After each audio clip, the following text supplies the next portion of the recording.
On today's video, let's talk about gem consumption in Rise of Kingdoms.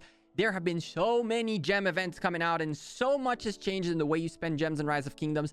In this video, I really wanted to talk to y'all about the different ways you can spend gems and how you should think about your gems. And that is, of course, if you have issues with gems. If you're someone who is spending wildly, then go wild.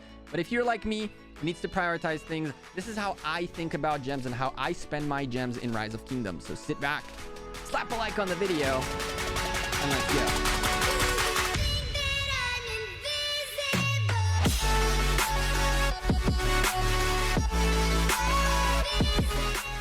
Hey there, YouTube. Welcome back to Gekko Gaming. You know, I've been saying for 2 years now, sit back, enjoy the video and whatnot, and I never do it myself. So today, we sat back and we're going to start our video. Don't forget to drop a like on it before we start and subscribe down below for daily Rise of Kingdoms content. A bunch of you, and I mean a lot of you, hit me up in the last few weeks when all these gem events have been coming out asking where on earth should I spend my gems. Now, I'm going to tell you this. Every single one of you has a different priority and need in how you play your game. But the reality is there are two different categories, overall categories for spending gems, and a third like miscellaneous, less used category that is also important, but we're going to primarily focus on the two of them. The two types of categories of gem spending are to achieve commander sculptures or to achieve material / blueprints gear related spending. In Rise of Kingdoms nowadays, gems are all about that. Get commanders and commander sculptures, get materials and blueprints so you can get your commanders stronger. At the end of the day, majority of the gem spending that most people do is there. Now, there is a separate category, which is all these different miscellaneous items like 24-hour shields, which are very, very popular gems-wise, and a bunch of other things. People buy resources for gems. People buy speed-ups for gems. We used to do it a little bit when we needed speed-ups when we were on our way to T5s. So it is possible and it is doable, and people do it spending gems on things that aren't commanders or sculpture or materials. But the bottom line of this video is pick one of the two based on what your account needs at the moment and in the next couple of months. And let's talk about that a little bit more depth. A quick tip though before we continue. These bundles, they may seem not worth it because, you can always go to the super value bundle and get the same exact amount of gems for the same exact amount of money, except that, see, 1,050 for $5, 1,050 for $5, except that in here you also get a bunch of other items, so why wouldn't you get this? The answer is pretty simple. In the gem store, the first purchase you get double the gems. And if you only need gems, then, and I need 50,000 and you need 50,000 gems, let's say for more than gems, then this guy right here will cost you $100 to do the event, and the other bundles will cost you $200 to get the 50,000. Of course, you're going to get all the other extra items, but what does the extra items help you in more than gems? Yes, they will help you other places, sure, but if you don't need it, buy these. As you can see, I already bought the $150 and $20 bundles of these, and they helped me out tremendously to get the gems I need. But when should you spend on what? On either materials / blueprints and or commanders. As you know, in Rise of Kingdoms, there is a cycle of commanders. Now, most of us, including myself, cannot get all the commanders and expertise them all, focus on the latest meta all the time. Vast majority of players focus on a specific type of troop, or maybe two types of troops if you can spend for that. And that's about that. It is not a good representation as to what the community is able to do if someone has all the latest and greatest commanders, doesn't matter which type of troop. And so if you are, let's say, a cavalry player, then once cavalry commanders come out in the form of Wheel of Fortune and Mightiest Governor, then Wheel of Fortune is your number one go-to thing to spend gems on. The reason for that is that it's the best value you'll get to get commander sculptures. As a matter of fact, commander-specific Wheel of Fortunes are very, very, very much worth it, especially because you can spin up to any of the extra reward levels and get good value for your gems. How do you know you're getting good value for your gems, by the way? The game itself has a gem shop, where you can see what Lilith value each and every item in the shop. And the items that you don't see in here, like commander sculptures, for example, you're going to be able to find in the VIP shop at a discounted rate. So as you can see down here, Lilith value legendary commander sculptures at 5,000 gems a pop at 60% discount. You're paying 2,000 gems for potentially 20 sculptures every single week. And so the number you're trying to beat is this, which is the cheapest commander sculptures you can guaranteed get. Every single commander-based event will give you a return that's better than this. If it's more than gems, where you spend 50,000 gems for 26 sculptures, or it's Card King, where you spend about 22 to 25,000 gems for 30 sculptures, or Wheel of Fortune, where you're going to spend probably like 70, 80, 120,000 sculptures, 1,000 gems if you spin all the way to 184, and you're going to get well over 120 sculptures, which will lower it below the 1,000 per. And so these are the top places where people spend gems.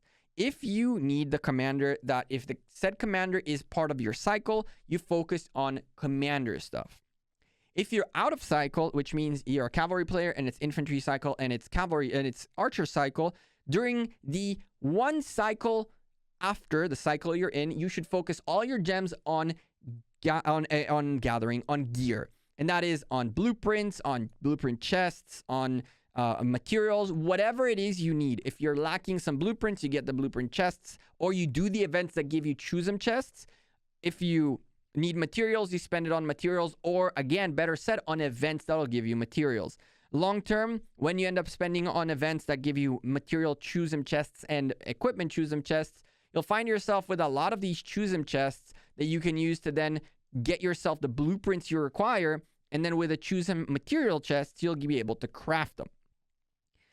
So the way I see it, when you are in commander season for what you want, make sure you're ready to spend on the wheel. The event, the cycle right after that, you might have to wait a little bit to regain your gems, but you make sure that you spend some gems on getting your gear. And when you reach the cycle before the one that you need, that's when you start saving gems for your next cycle. Now, if you have enough gems for your next cycle, then you keep spending on gear. A lot of us, including myself, by the way, need to get to the point where we are accruing the gems in a more over time, rather than instantly spending thousands of dollars to get them. So for me, I am right now starting the cycle of infantry commanders, which means archer commanders are next. I focus on archers, so now I'm going to start saving my gems for the Wheels of Cyrus and for the Mightiest Governor of Nebuchadnezzar, and from there we go back into focusing on gear. Take your time, make sure you're getting the correct cycle of time, and more specifically, now that we have a fourth type of commanders, which is either leadership or, I guess, garbage Moctezuma type of stuff, then you have a little bit more time to heal, quote unquote, your gems and get more gems. Which events should you specifically spend on? When it comes to commander events, there are two major events you really, really don't want to miss out on. Number one is the Wheel of Fortune, and in it, you want to spin all the way until either every single one of the extra reward levels, or if you want to go over that, that's up to you. But you're guaranteed good value at every single extra reward, especially nowadays that you get 3 freebies and 3 50% discounts. That means that you can literally get the 10 spins with only 1 time 5, and you'll have 1 more to spare. You could even do just 4 times 1 and, not get that little discount, but then save in not spinning an extra time and get those 10 spins for very, very cheap. That'll be about, I think, 1,000 per sculpture or something like that. Plus anything you get out of the wheel. You get lucky and you hit the 8 spot or a couple of 1s, and you're on it. Absolutely. The other place for commanders you want to spend gems on is More Than Gems. More Than Gems is essentially where you are guaranteed to get extra value for the gems you're spending. In More Than Gems, you can actually double up on the priorities of what you're doing. Why? Because you can mix and match, in the sense of you spend the gems that you need to spend in More Than Gems to get equipment materials, to get equipment chests, to get legendary equipment chests, and you can also focus strictly on getting more sculptures. So More Than Gems is a hybrid event where you're going to get extra rewards that are sculptures, and then you're going to get to pick whether you need more sculptures or you need more materials, and then just mix and match it. More Than Gems is pretty much a no-brainer event, as much as sometimes you don't need to get the extra sculptures today, but you're getting more value for the gems that you're spending. So if you're going to spend gems at a mass 50,000 to fully max out the event, you're definitely going to want to do it in More Than Gems to get the best value. That's just how it is. Friendly tip: do not buy the VIP shop until the day before it resets. That's Sunday. Once Sunday server reset happen, if you don't see More Than Gems in here, you are pretty much safe to get your items, because the shop will reset the next day, and if More Than Gems shows up then it shows up then. When it comes to materials and blueprints, I would definitely say the number one event for all of this is absolutely, more than certainly, the egg event. The egg event is cheaper than any other event in terms of every single spin, and the returns on it are very, very, very strong. You will end up paying, probably in terms of only epic materials, more than this value. You'll probably spend a little bit more than this, but the amount of speed ups and resources and material and equipment blueprint chests that you get will offset that cost tremendously.